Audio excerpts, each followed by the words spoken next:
Finger Lake, and I told the vets right away, I want to leave 2 dogs. And they said, okay, which 2? And I said, I don't know.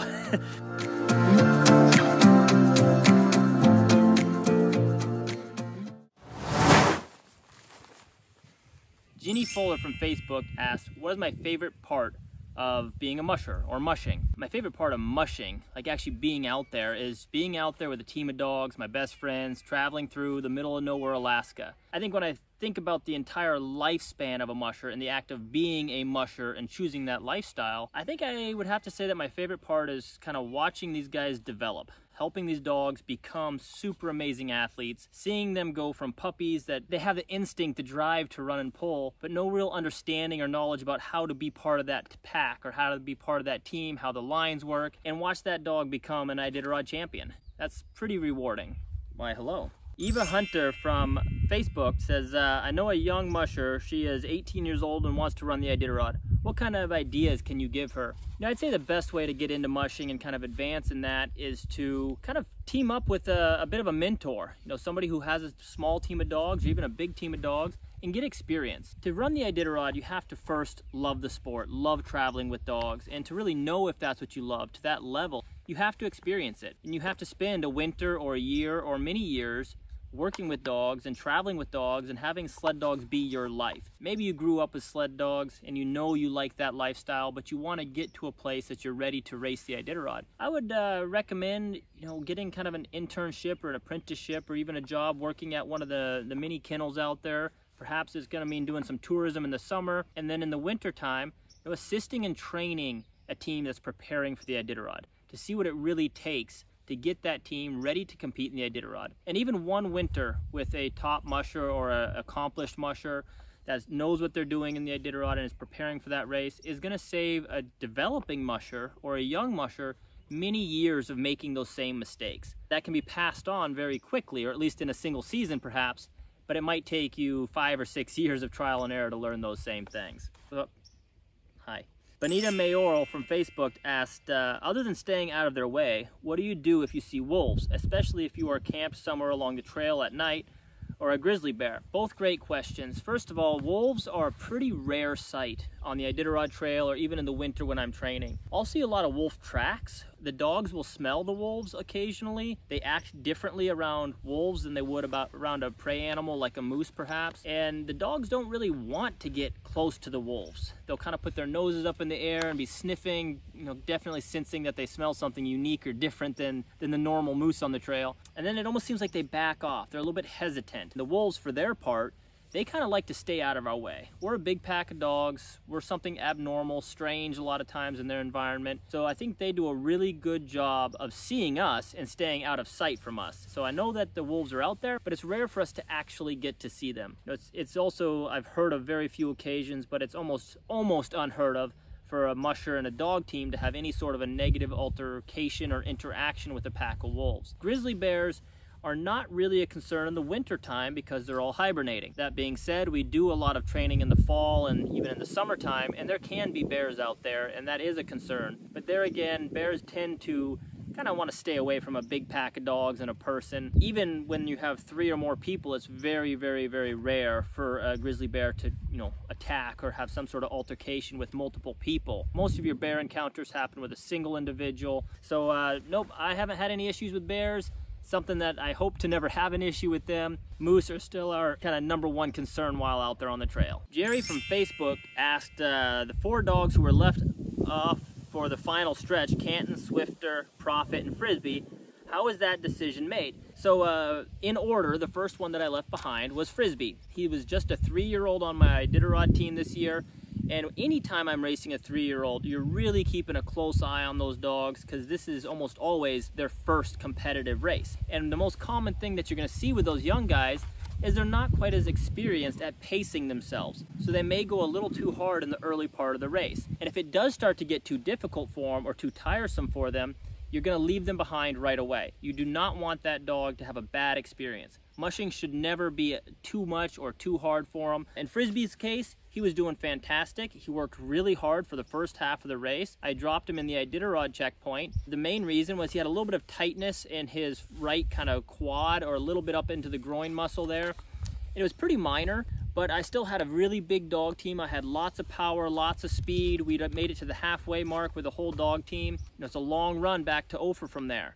So it's a big decision, right? It's not like there's another checkpoint just 20 miles down the trail to drop him. So I decided to leave him in Iditarod because we didn't really need him. The kind of potential upside to taking Frisbee was pretty nominal. One more dog, I still am gonna have 13 or 14. That's not gonna make a big difference, especially with the amount of power that we had in that team. And then you look at the potential downside, and perhaps that sort of quad starts to get serious and he might have to be carried in the sled. Frisbee's a big boy, so I didn't want to have to carry his weight in the sled and slow down the rest of the team. But the even bigger downside is that if Frisbee has a negative experience and he learns that he can't trust me to leave him behind when it does get too difficult, or if I'm going to set him up to, you know, think of it as setting him up to fail, that can break trust. So you have a huge potential downside, not much of a potential upside. So leaving Frisbee behind was a pretty easy choice. Profit was the next dog I left behind, which if you had asked me prior to the race, which is the one dog that you can't win the Iditarod without, I would have said Profit. Phenomenal dog. He'd really been the star leader all winter long, with North being kind of a runner-up, if you will. But Profit was really the star. And about a third of the way into the Iditarod, Profit must have stepped on a rock or something sharp, and he actually cut his pad. It was like a clean cut, and it removed a big chunk of one of his toe pads. Not a serious wound, but you know how it is if a blister pops on your foot or something, that's pretty sensitive. So when we got to the checkpoint, it was actually my 24 when that first happened. I got there and I worked with the veterinarians and we super glued over it. And we thought that was gonna work really well. It kind of worked, but when we got to the next checkpoint, the super glue had broken away and it was clearly bothering him again. His attitude was great. His gait was a little bit affected by having that cut on his pad. So at that checkpoint, we tried doing some moleskin and super glue, and long story short, we kept trying these different methods, working with the veterinarian teams on the race, and they each kind of worked. His gait was still affected, but he's a good enough athlete that he was able to deal with it. But then as we started getting to Nikolai on the way back, I saw it started affecting his attitude. He's a very happy, bubbly dog, and it seemed like it was frustrating for Profit that he couldn't really drive. He couldn't work hard. He couldn't put the pressure on that foot that he wanted to. I'd kept him out of lead that whole time, so I didn't want to have him in the team not being able to be amazing like he is. So we opted to leave him behind in Nikolai on the way back. As far as the rest of the team was concerned, we still have 12 dogs, lots of power, and only about a third of the race left to go. It was obvious that we weren't going to find a solution that was going to magically heal Profit's toe cut there. So we managed it, but it was frustrating that he couldn't really push on it and he was having to adjust his gait. So that's why I left Profit behind. The next two were Canton and Swifter. And these ones cracked me up. I left them behind in Finger Lake on the way back, so just a short distance from the finish, you know, only 40 miles from Squintna where we have the mandatory 8, and then the final run to the finish line.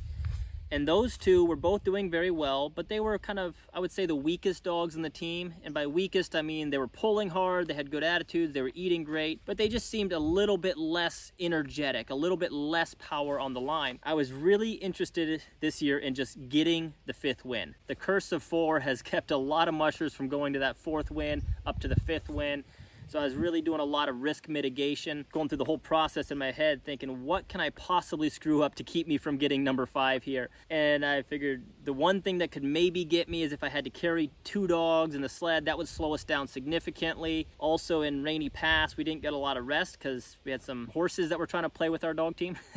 Nobody got as much sleep. So I kind of made up my mind that when I left Rainy, I was gonna leave my 2 weakest dogs in Finger Lake no matter what, because 10 is plenty of dogs to go from that point into the finish, and I wanted to have speed. I wanted to be able to, you know, kick it up a gear if we needed to and really fly if Aaron were to catch up with us or something like that. So I pulled into Finger Lake and I told the vets right away, I want to leave 2 dogs, and they said, okay, which 2? And I said, I don't know.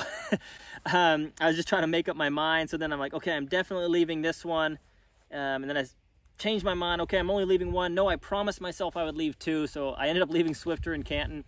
I don't think I've ever left a dog behind on the Iditarod that was that energetic and enthusiastic and ready to leave the checkpoint and get out of there, and it was probably a mistake. But again, even if there's a 1% chance that we would have an issue and have to carry one of those dogs in the sled, it's worth it for the team. My job is to manage the team and set them up for success and get that team across the finish line as quickly as possible.